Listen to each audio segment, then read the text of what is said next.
I've travelled 12,000 kilometres across the world to Abu Dhabi after a special invitation to work in an extraordinary vet hospital.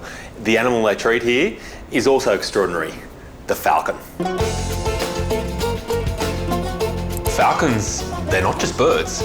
They have their own passports. They can fly internationally in the cabin of the aircraft with their owners. So you can imagine that if they get sick, they get treated like royalty. And that royalty treatment happens right here. Have a look at these guys. That's amazing.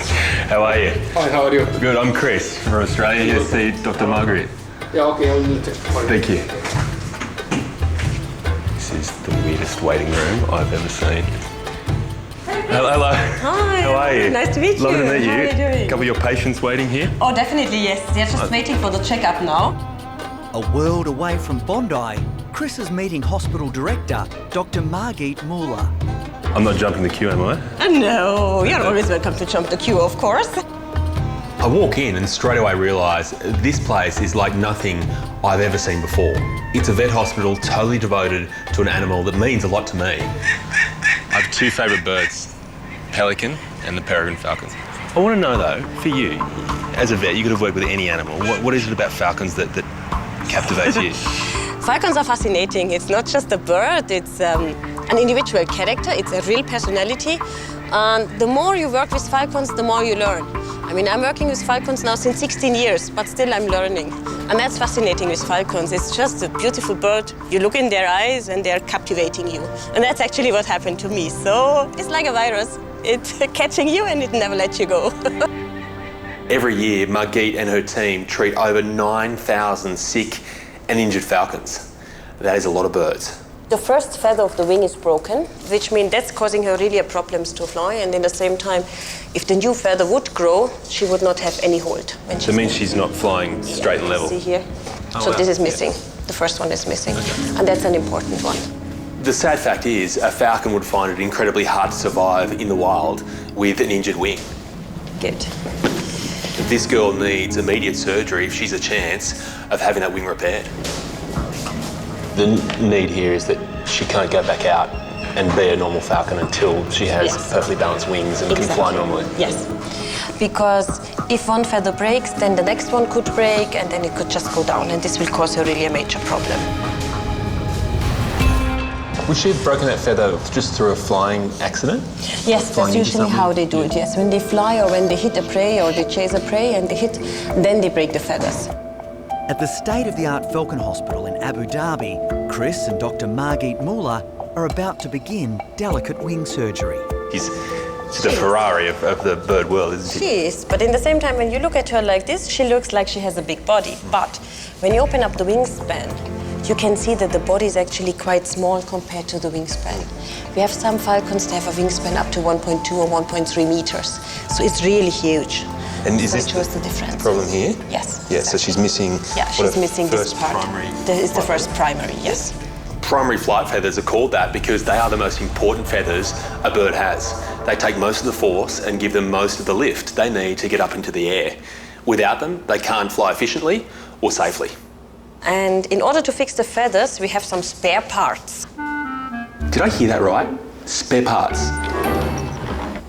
Oh, wow. We have thousands of feathers for the left wing, right wing, tail feather, first feather, second, third, for all the different species and for all the different genders. When you're dealing with the Ferrari of the bird world, it makes sense that you might have to go to the mechanic for a bit of a tune-up. Well, Margit, as a specialist falcon doctor, is that mechanic. And naturally, she has a very special spare parts drawer. This is feather number 1. It's a very slim, a very small one, and this is the one that we have to repair. Feather number 2 is a little bit slim here, but here it gets a little bulky, and number 3 is quite a bulky one. If you put a wrong feather or one which is too large, the bird has again problems to balance, so it's useless what you do. So you must do a perfect match. So that one's shorter, so you're trying to get the same thing here? See? And this one, it is still a little bit too long. Yeah. So it has to be shortened up to here, actually, okay? This is artwork. That's great. I'll check it again. Yep. So even though this is a state-of-the-art vet hospital, not everything is high-tech. Now that's a stick for barbecue. You will put your meat and prawn and vegetable on it. It's a skewer. And we put feathers on them because it's bamboo. It's lightweighted, it's elastic, you can move it, you can see. Yeah. It's the perfect material to fix feathers on them. So we are skewering the feathers on them actually. So the Ferrari has a skewer inside it. Exactly.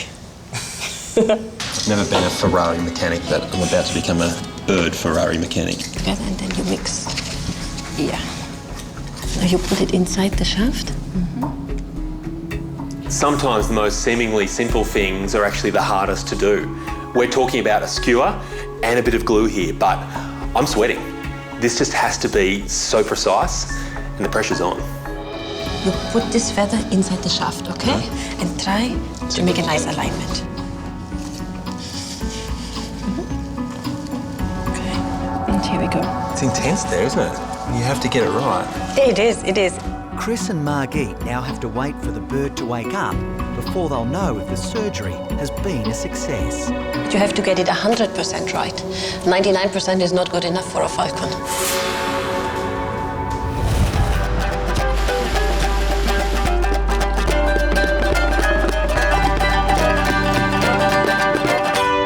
Once they wake up, they're fully clear. They're not dizzy. Just wake up so quickly, don't they?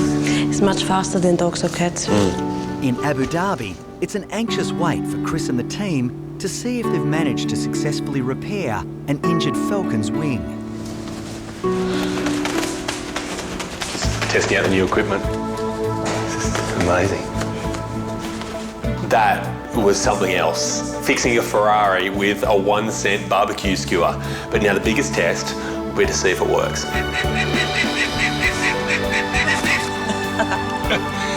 It's exciting here, isn't it? She was having a closer look. Yes, definitely. There's something very unique about this entire experience. You've got a vet clinic that is solely focused on falcons. You've got a woman in Margit who's devoted her life to treating them. This is something I'll never forget. Sometimes when you look in their eyes, you know they're saying, okay, try to help me or do something, even if it's a hopeless case. And then you try whatever you can do, and normally it works out well, yes. Well, I think you're doing more than just a little bit for them. You're doing a lot for them. They are my passion, yes. Hi, Chris, all right? Hey, mate. Yeah, I've got a call for you. Yeah? Calf with swelling in the umbilical region for one of my really good dairy farmers. I'd like you to go and have a look at it if that's okay. Okay. He's really good, as in really valued to you and your practice. He's one of the best farmers in the county, if not the country. Okay, look after him is the brief. Exactly. Take care. Thanks, mate. So, a calf with a lump sounds fairly straightforward, but country people have a way of, well, understating things. So, either the calf isn't small or the lump isn't.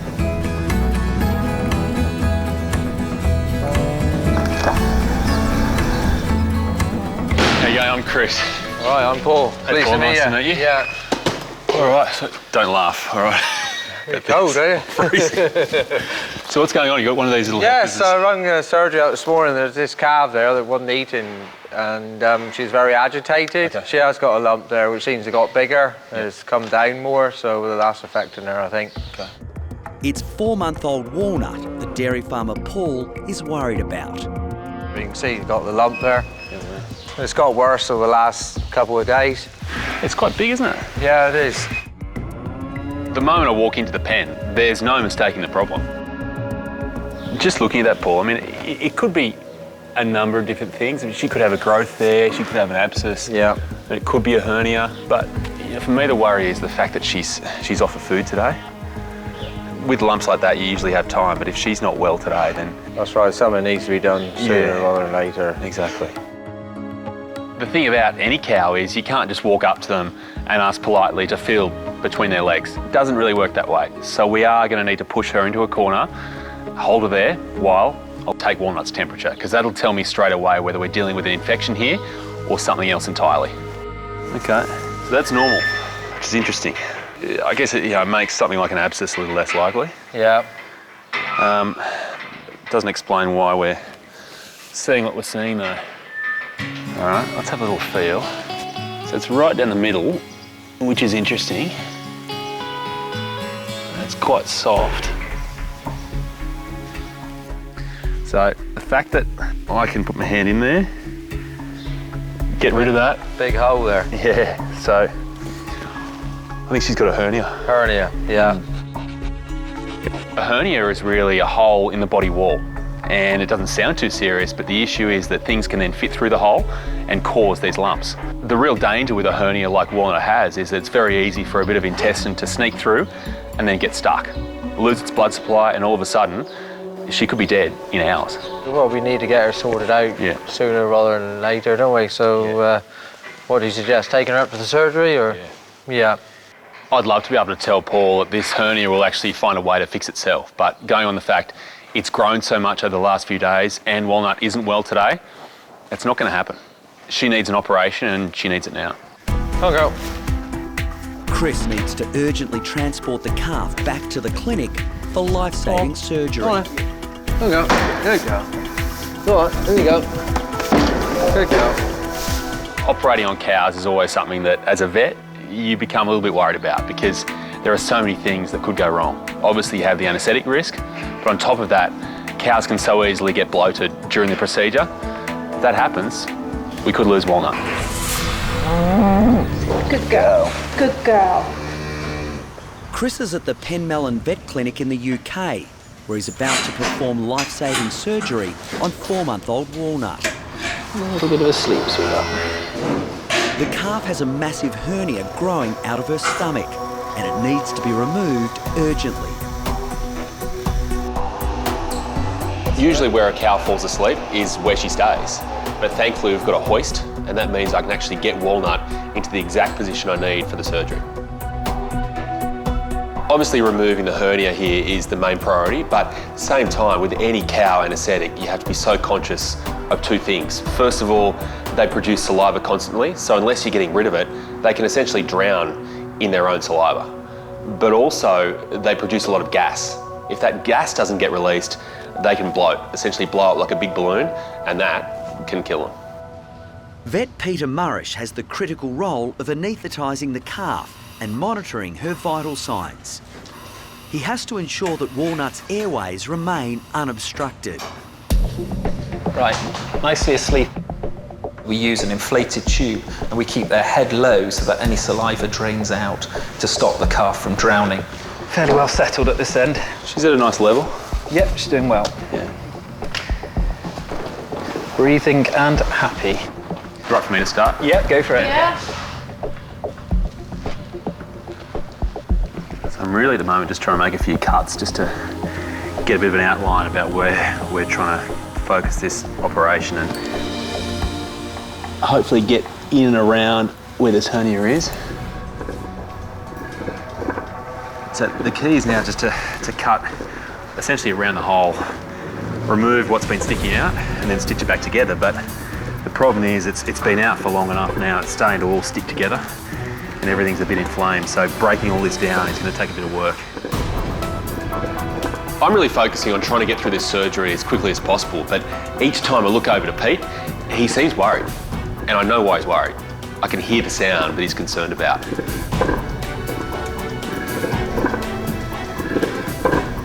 That crackling sound could mean that Walnut is starting to have some fluid build up in the lungs. There is now enormous pressure on Chris to remove the hernia and get Walnut off the operating table as soon as possible. And there we have it. Okay, so looking around, I'm pretty happy we've managed to get rid of all the nasty tissue. We're only left with healthy stuff, so now it's time to close her up. That's the last of the stitches there. Ready to wake her up. Fantastic. As soon as the surgery's finished, the first priority is to try to lift Walnut up so we can try to drain any extra saliva out through her mouth. She's quite dry there, so that's good. Not much fluid coming out? No. So now she's going to come down onto her side, and from there we hope that she wakes up nice and quickly. She'll sit up. Walnut's woken up in world record time and seems like she's in a hurry to get back to the farm. Good girl. Well done. Excellent. Well done. That's what we like. Look at you go. That's what I like to see. Absolutely. Let's just check. Yep, stitches are still intact. That's really what I like to see. That's the recovery. The city vet, he did very well. All right, we'll see you back on the farm, okay? Good girl. Walnut will go home with her owner Paul later this afternoon.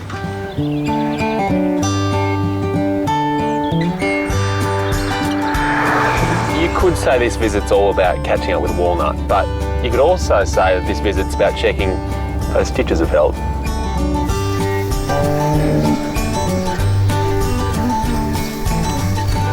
How are you? All right, very good. Good to see you. Come and see the calf again. Where is she? Oh, she's here in the pen. You wouldn't know which one it is, would you? No, she's. There's a lot of heads in troughs. That's right. She's right back there.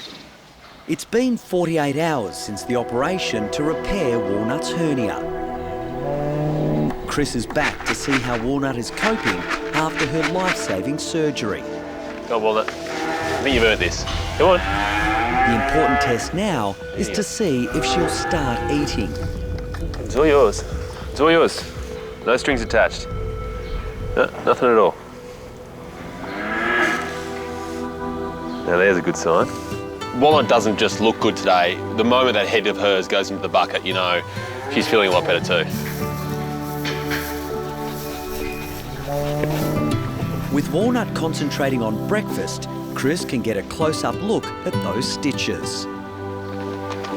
Well, there's a bit of relief there. All those stitches have held. Yeah, that's right. It looks a very, nice, clean, smooth wound there, like, isn't it? And, a few days it'll heal out. Chris has definitely earned our approval, and we're very happy with how it's gone, and it looks very successful. So she'll have a good future with us on the farm. All right. It's great to see you here. Thank you very much, Right. Paul. Thanks a lot. All the best with everything. Right.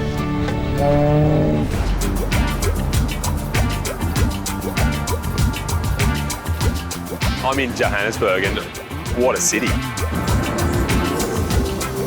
It's just a city of contrast, the heights of affluence, and then you look around, you just see the depths of poverty.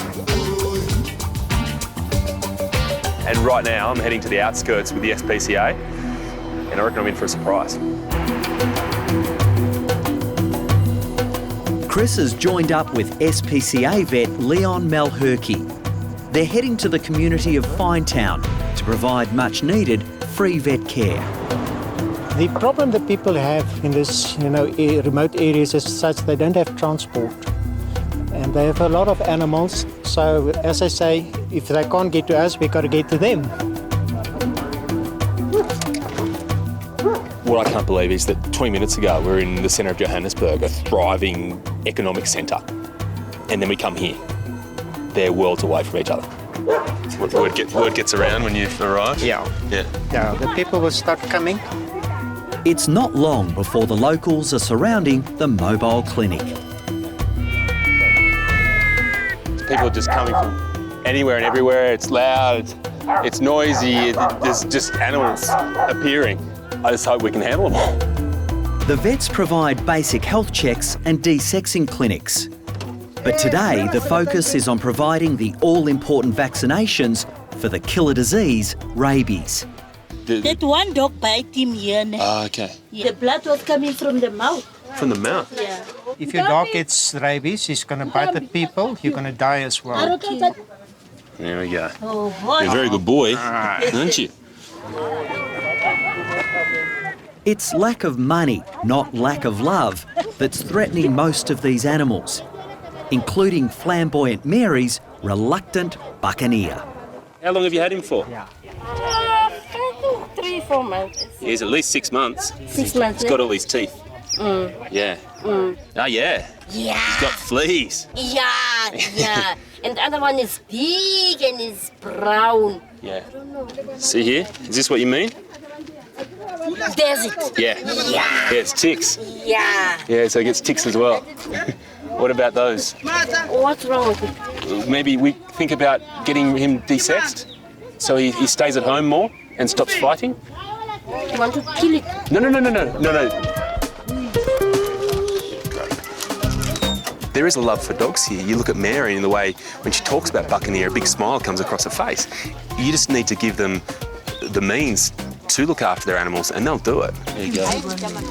He didn't even jump. He's a tough boy. Yeah. You love your dogs, huh? Too much, I told you. A little bit too much. See you, Buccaneer. You're a good boy, aren't you? You got a good one here. Follow the hat. Follow the hat. Come on. Come on, buddy. Buccaneer is what the SPCA's program out here is all about. He's got problems, but they're really easily fixed. And if you can just do a few things like vaccinations against rabies and sterilise him, then Buccaneer could live a really long and quite happy life. With Mary a satisfied customer, it's off to the local primary school to talk to the students about looking after their pets.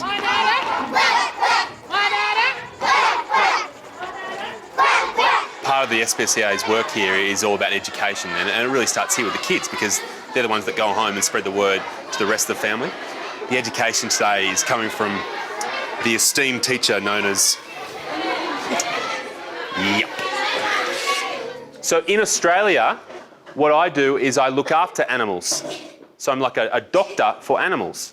And so today we talk to you about making the animals happy and healthy and jumping like kangaroo. If you have a dog at home, I want you to woof. If you have a cat at home, I want you to meow. If you have something else at home, make that noise, okay? In 3, 2, 1, go.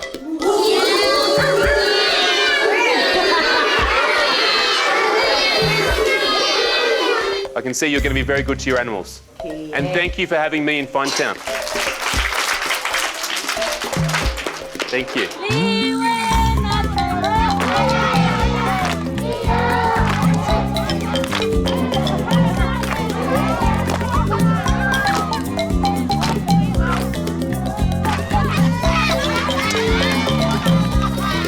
For a moment, the spirit of Africa just infused into my body, and a moment later it was gone. And it was me on that dance floor.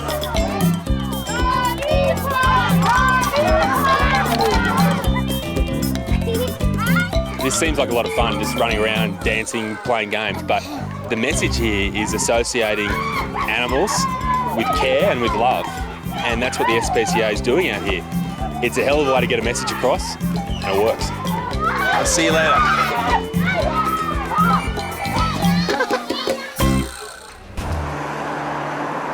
I'm in the Cook Islands. Now, while this seems like the perfect place for a holiday, I've got a feeling this is going to be no vacation.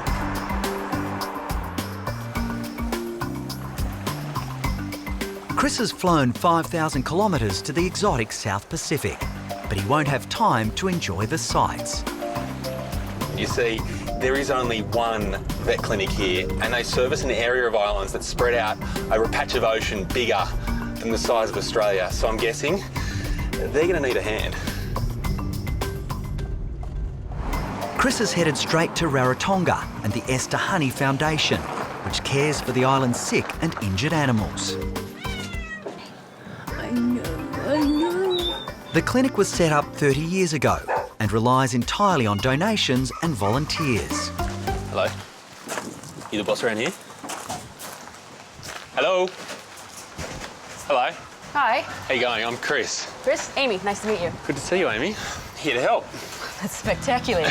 You're excited about that? I am always excited about more help.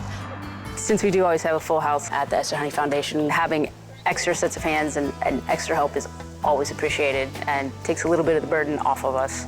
Consultations happen in there. Yeah. Got our feeding and laundry in there. Over here, surgery and x-ray. All right. I've only had a quick look around, but already I can see the conditions are pretty basic. There's one consultation room and very limited medication and equipment. Yet somehow, these guys are on the front line when it comes to helping out the sick and injured animals of the Cook Islands. I'll put my box down. Yeah, do that. We'll get started. Sounds good. Minutes later, the first emergency call comes in. Got your gear? Yep. All right. Let's go. An animal has been found injured after a hit-run accident. Looks like a puppy's been hit by a car, so we're just gonna go see what we can do to help that little dog out.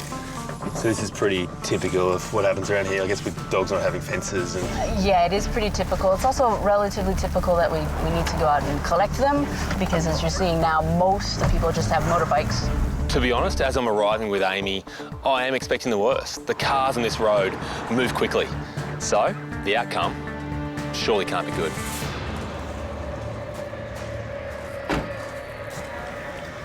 Hi. Hello there. How are you going? So what happened? I was telling her to get up, but she lay there and her eyes were looking at me. All right, so we'll just check her out now and just have a little look over her. Obviously, a lot of the pain is down the back part here, but we'll just start at the front. Even though Princess is moving around, the concern is always internal injuries. If she has something serious in there, like a bleed, she could have minutes to live. It's okay. I know. So I just want to make sure that in the accident she hasn't done something to her lungs, and just make sure her lungs are inflating properly. It looks like she's breathing fairly normally. Even though Princess has been up and has been moving around, the fact is she's not out of danger yet. The force that Princess must have been hit with had to be quite substantial. You can see she's whimpering when I move around her hip here. So that seems to be the sorest spot of all, is just up in the upper part of her leg.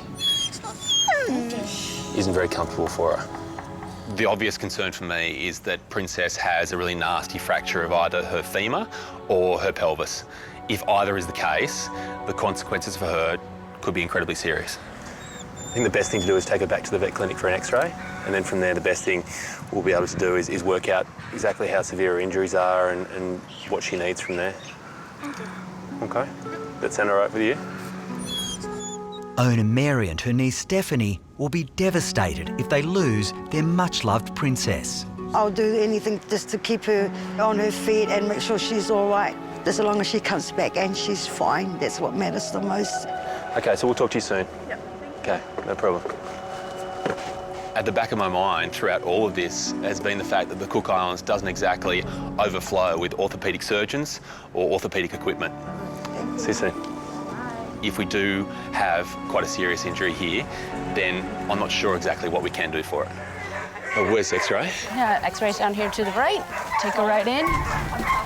Back at the Esther Honey Foundation, Chris and Amy are about to x-ray hit-run victim Princess. Hey, it's okay, it's okay. It's okay, it's all right. Chris is concerned the young pup may have sustained extensive injuries to her pelvis. The force that Princess must have been hit with, it had to be huge. Her body can only sustain so much, so I'm expecting her injuries, unfortunately, to be substantial. She's a tough little thing, isn't she? Yeah. Hit by a car and then trying to run away. Yeah, most island dogs are pretty tough. We do have quite a few three-legged dogs here in the Cook Islands, and that is mostly due to hit by car or road traffic accident. Because of the free-wandering lifestyle that they have, they oftentimes cross the road, and sometimes they're smarter than other times. Sometimes they look, sometimes they don't. Chris is hoping an injection of painkillers will help calm the distressed pup. Here we go. You don't have to play the tough girl anymore. There's really no way of knowing what we're going to find in these x-rays. Most of Princess's pain is in the upper part of the leg, so obviously the focus has to be there. 1, 2, 3, go. Okay. Thank you. All right. So you can take those up, get those developed. In the meantime, we'll put her in a cage so she can rest. If we see quite severe damage on these x-rays, there is only so much we can do. With limited resources and limited equipment, orthopaedic surgery here is a very rare event. So, worst case scenario, she may need to lose that leg. Just take it easy, girl. I'll have those results for you soon. So the human hospital's okay with 4-legged x-rays as opposed to 2? Oh, absolutely, absolutely. They let us use their developer, and we just bring a disc and burn our radiographs on there, so we're not taking up any of their space. It's a real community thing around here, isn't it? Yeah, it really is, it really is. Chris is quickly realising how tough it is to care for the local animals. This is it? Yep. He's just had to make an emergency dash to the nearby hospital, the only place with facilities to process Princess's x-rays. The fact is, if we see a really, really bad fracture here, there's nothing even a human hospital could do for Princess on this island.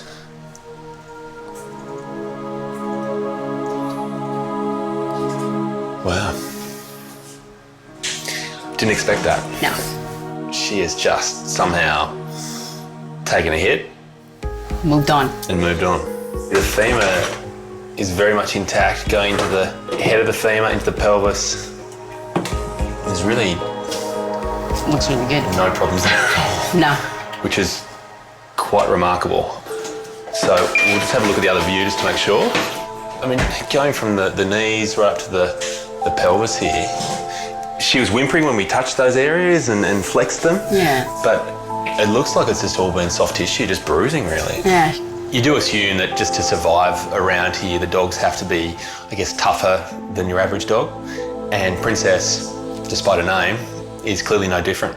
She somehow managed to, whilst crossing that road, see that car at the last minute, take the impact and walk away without any fractures. What do you reckon? Is she going to be okay? I think she's going to be fine. Yeah. Hey, you don't know how to look sore, do you? Come on. See you walk. You get up? Get up for us? Oh, don't take off there. There's not a lot of limping going on anymore. Little, Just a little one. tender, but pretty good. See you walk? Come on. Hey. Princess's prognosis is actually a lot better than we thought when we first saw her. So bumps and bruises, nothing catastrophic, and she can go home with some pain medicine, rest, and recovery. Really lucky dog. Oh. That's a catch. Nice catch. After all the panic of earlier, now it really comes to the nice part. I'm sure Mary and her daughter are sitting at home worrying about what's happened to Princess. We can give them the good news. What is it with you jumping? As I'm carrying Princess towards Mary and Stephanie, the look they give her is just one of absolute relief. They're overjoyed to see her again and just happy to have her home. She's excited. She's excited, yeah. Hiya, princess. So she's still a little sore, which is to be expected. And she's going to have a bit of bruising there for the next few days. But considering what she could have been facing, Yeah.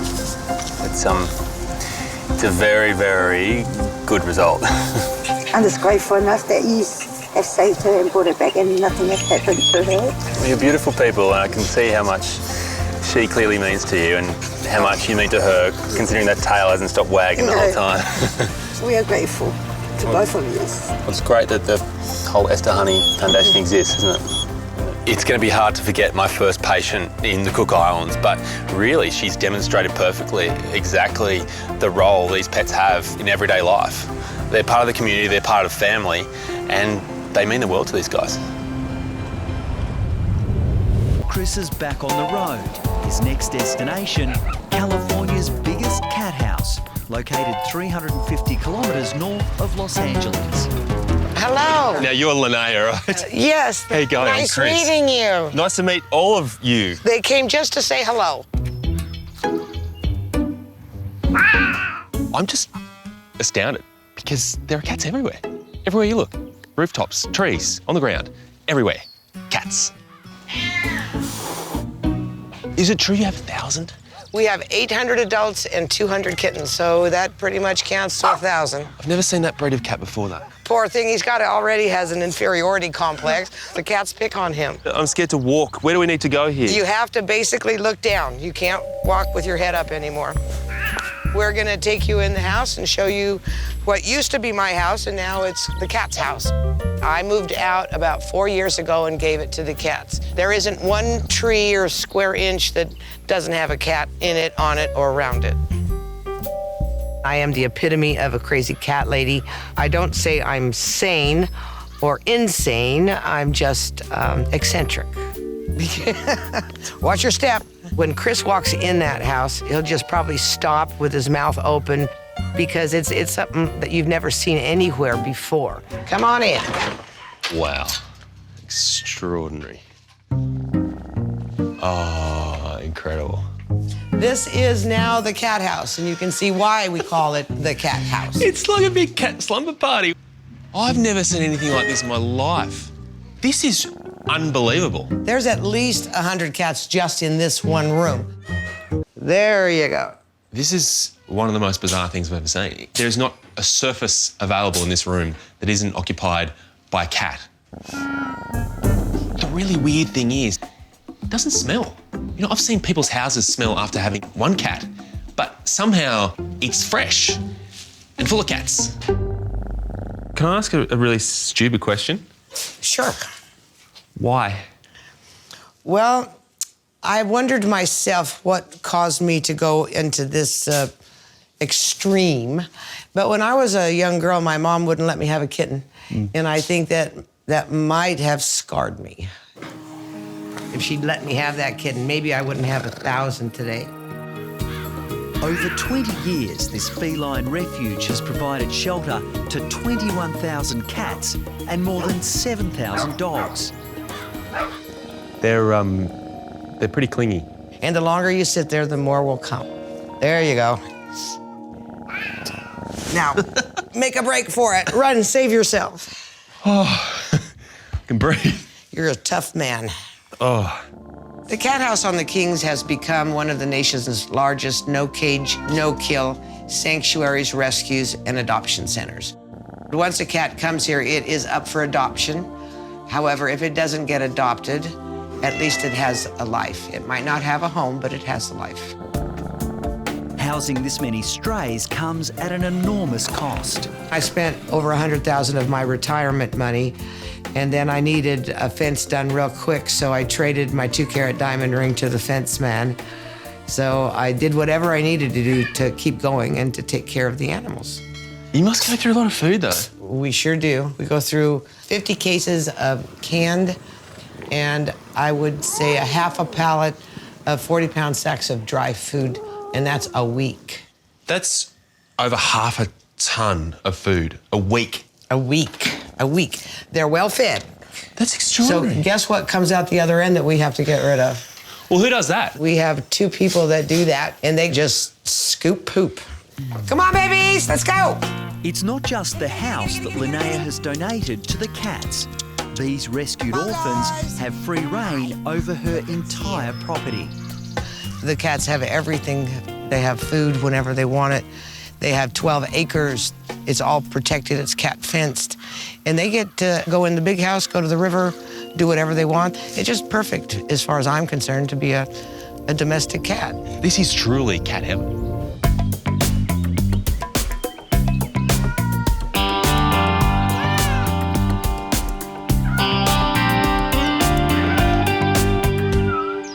This is our kitten quarters, and there's a couple here I really want you to look at. Okay. We're having a little bit of a problem with them, and I think it's right up your alley. This is what we call kitten quarters. It's a 2,000 square foot room, and we have rooms where we intake the new ones. We have rooms where we keep the sick ones, and then we have 2 adoption rooms. One for the younger kittens and one for the older kittens. So I'm working as well, am I? Yes, you are. This is just a tour. Hey, no. You don't get away from here without working on some kittens. I feel like I've spent all day with my eyes wide open at what Linnea does here, but all of a sudden, Linnea wants to see what I do as a vet. This kitten was found earlier today. Linnea is worried she may be blind. She's got some scarring on her corneas. Uh-huh. See, they're cloudy there? Yep. But her pupils underneath are a normal shape, which is usually a good sign. So the hope is that the infection that she had that caused that scarring on her eye hasn't gone deeper than the surface layer of her eye. A lot of people, if they want to work out if a cat's blind, they'll stick their fingers around their eyes. Mm-hmm. But the thing is, with the whiskers and their sense of what's around them, they'll often blink if they can feel the wind rushing past their face. Right. So what I like to do, put your hand out. So we'll try this. Now, if she can see, she'll reach out to your hand. I like that. We're going to use this for years to come. So if we just hold her head back. Chris is applying an antibiotic to help clear the kitten's eyes. All done. That was easy. Yeah, so it'll take quite a while for those eyes to truly clean up, but eventually they should be pretty clear. It's a good prognosis for this orphan, but Linnea's biggest concern is for a little kitten that has just arrived with a shocking problem. You've never seen this? I've never seen this. This is a first. Linnea has had 21,000 cats through her doors here. So for her to have a kitten with something she hasn't seen before, you know this must be something pretty special. That's bizarre, isn't it? Hey, little one, it's okay. So her shoulder blades are intact. She has a shoulder joint. But then once we leave the shoulder joint and start working our way down this part, that's when things get a little bit crazy. Straight away, it's easy to see that there's something seriously wrong with this leg, because instead of the normal bone structure, it almost looks like a little chicken wing. Her humerus, so her main arm bone, is shorter, and then she doesn't really have a proper elbow. So she may have been born that way, but it is possible that as a very, very young kitten, she could have had an injury as well. Everyone, hey. Now, would you recommend just leaving her as it is or amputating that? I actually wouldn't be in a mad rush to try to amputate that for a couple of reasons. One, it's not really bothering her. No. But secondly, she gets a little bit of balance out of having that little stump there. Mm-hmm. Honestly, you look at her, but most importantly, you listen to her. Yeah. She's doing okay. Hey, you have to go back. I think she's going to get a home. Say whatever you have to right now. Get it all out of your system. So I've got to go. Is that it? This isn't just a cat lady with 1,000 cats. This is a working animal refuge where cats that have been abandoned or need help essentially are able to stay until they find a home. And if they don't find a home, that's okay too. They can live out their years living a pretty good life. You know, I actually came here today thinking that you might be crazy, but you are. Yes, I am. You know that? You actually are crazy, but you're crazy as well as kind and considerate and so good to every single one of these cats. Well, that's pretty much what I live for, is to make these guys happy. Thank you so much. It was nice meeting you. Cheers. And I hope you come back again. I'd love to, and I'm going to try to run out before the cats Be very quick about it. all the way back to Australia. Bye-bye. Whoa. Hello. How are you?